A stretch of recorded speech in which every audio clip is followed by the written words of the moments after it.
Dengar katanya. Langkah Menteri Pendidikan dan Kebudayaan Nadiem Makarim soal aturan yang mewajibkan siswi non-muslim memakai jilbab di SMK Negeri 2 Padang, Sumatera Barat diapresiasi. Namun sebagian pihak menyayangkan respon Mendikbud hanya pada kasus baru yang sedang trending topik. Mendikbud tidak mengungkap fenomena intoleran yang sering terjadi. Saya Alia Zuamita.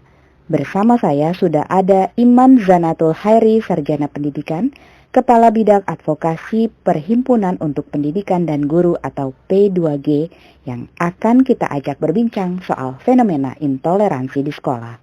Mas Iman, bagaimana P2G melihat fenomena intoleransi di sekolah? Fenomena intoleransi di sekolah memang sangat mengkhawatirkan. Kami pun mengkhawatirkan itu sebagai perhimpunan pendidikan dan guru. Saya sendiri berposisi sebagai guru, artinya melihat fenomena ini terjadi di sekolah ini juga mencoreng dunia pendidikan kita. Namun pertama-tama kita harus mengakui bahwa intoleransi di lingkungan sekolah adalah sebuah fakta dan kenyataan yang harus dihadapi. Namun melalui kasus yang belakangan viral, kita harus melihat ini sebagai cara yang paling tepat untuk berbenah. Karena apa? Melalui kasus yang kemarin itu, ini semacam membuka kotak Pandora. Yang selama ini masalahnya seperti gunung es yang sudah menumpuk.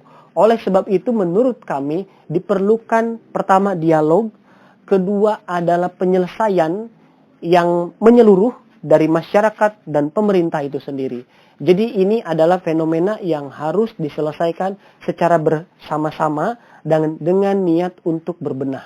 Menurut Anda, apa yang menyebabkan terjadinya fenomena intoleransi tersebut? Penyebab intoleransi di sekolah tentu saja ini ada beberapa lapis. Yang pertama adalah di lapisan yang paling dalam, di satuan pendidikan itu sendiri, sekolah. Jadi warga sekolah termasuk di dalamnya kepala sekolah, guru, siswa, dan tenaga pendidik yang ada di sekolah itu memang berpengaruh terhadap intoleransi yang ada di sekolah. Sebagai contoh misalkan ada kasus pemaksaan rohis yang memaksa salah satu siswi ini agar berhijab dan secara tidak langsung menintimidasinya. Lalu juga kemudian banyak lagi kasus lain seperti pemilihan ketua OSIS dengan isu agama. Nah ini berarti kan ada bibit-bibit intoleransi dalam sekolah yang diciptakan oleh aktor-aktor di dalam sekolah. Yang kedua adalah di tingkatan Pemda daerah sekitar ya, pemerintah daerah sekitar yang memang malah gitu ya menyemai bibit-bibit intoleransi. Seperti kalau untuk kasus Padang ini memang merujuk kepada Instruksi Wali Kota Padang nomor 45142442 Binsos 2005. Nah, ini juga satu contoh. Ini memang terjadi juga di Manokwari ataupun Maumere dan juga di Bali. Nah, artinya memang ada banyak bibit intoleransi di sekolah di setiap daerah di Indonesia. Di lapisan yang lebih tinggi memang di pemerintahan pusat memang sudah ada perlindungan. Misalkan bahwa cara berpakaian ini sebetulnya dilindungi oleh Undang-Undang Dasar 1945, UU Sisdiknas, UU HAM, Undang-Undang Perlindungan Anak, bahkan Permendikbud pernah mengeluarkan nomor 45 tahun 2014 tentang seragam sekolah, dan di sana tidak ada landasan untuk melakukan pemaksaan seperti itu. Dan yang terakhir tentu saja intoleransi yang berkembang di lingkungan sekolah juga mencerminkan keadaan suatu masyarakat. Dalam pengertian begini, bahwa memang intoleransi ini terjadi di lingkungan sekolah juga terjadi di dalam masyarakat kita. Jadi ini bukan pekerjaan satu dua pihak, ini pekerjaan kita bersama. Dan saya kira kita sudah tahu penyebabnya, dan sekarang mari kita cari solusi bersama dan mari kita berbenah. Ada anggapan intoleransi terjadi karena kebijakan. Menurut Anda, apa kebijakannya memang yang menjadi penyebab atau penafsiran dari guru terhadap kebijakan tersebut yang menyebabkan muncul fenomena intoleransi? Soal apakah kebijakan ini berpengaruh terhadap intoleransi sekolah atau memang tanpa ada kebijakan pendidikan tertentu, kemudian sekolah melakukan intoleransi ataupun orang-orang yang ada di sekolah ini melakukan intoleransi itu tidak dapat dipastikan. Jadi kita memang harus melakukan kajian yang lebih dalam mengenai hal ini. Tetapi jika kita lihat kasus yang ada di Sumatera Barat di Kota Padang misalkan, kebijakannya memang sudah mengandung intoleran. Instruksi wali kota Padang mengenai cara berpakaian di setiap sekolah-sekolah, terutama pemakaian jilbab, itu memang sudah intoleran. Kenyataannya, riset yang diungkapkan oleh Elsam tahun 2008 justru melihat instruksi tersebut justru tidak diindahkan oleh beberapa sekolah, sehingga kemudian ada memang sekolah-sekolah yang tidak mematuhinya, artinya ada anak-anak yang tidak pakai jilbab juga tidak bermasalah dan lain seterusnya. Nah, kemudian artinya kebijakan ini memang membuka peluang intoleransi. Artinya sekolah memang memiliki otonomi untuk tidak mengikuti instruksi semacam itu.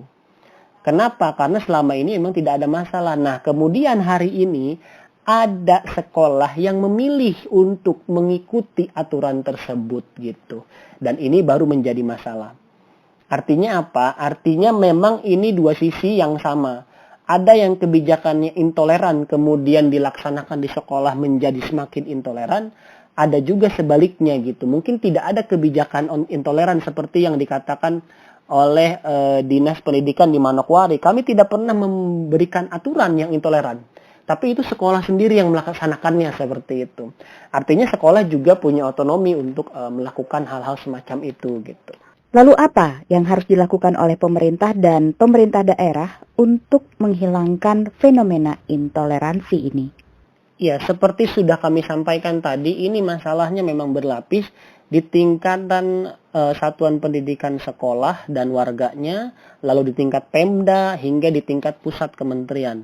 Tapi kalau pertanyaannya apa yang harus dilakukan oleh pemerintah atau otoritas kebijakan, sebelumnya kita apresiasi dulu kepada guru ataupun orang tua yang berani melaporkannya ini, melaporkan kejadian seperti ini.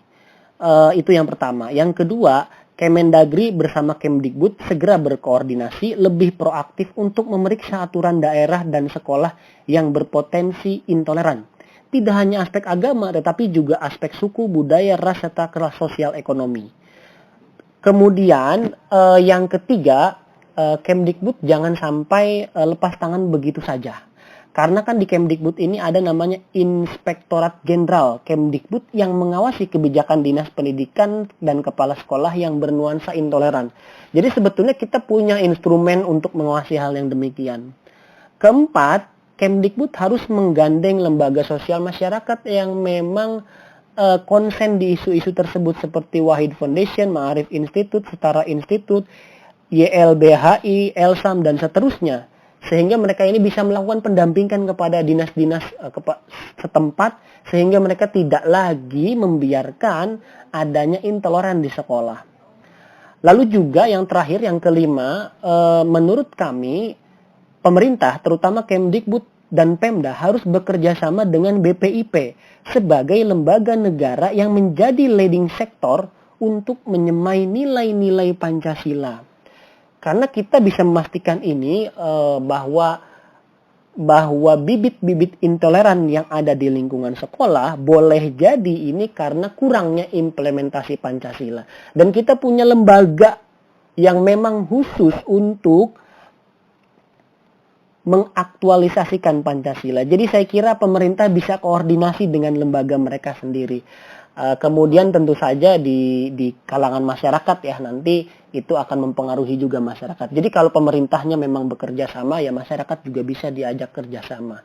Jadi saya kira itu saja. Terima kasih. Baik, terima kasih Mas Iman Zanatul Hairi, Kepala Bidang Advokasi Perhimpunan untuk Pendidikan dan Guru atau P2G, yang juga guru sejarah.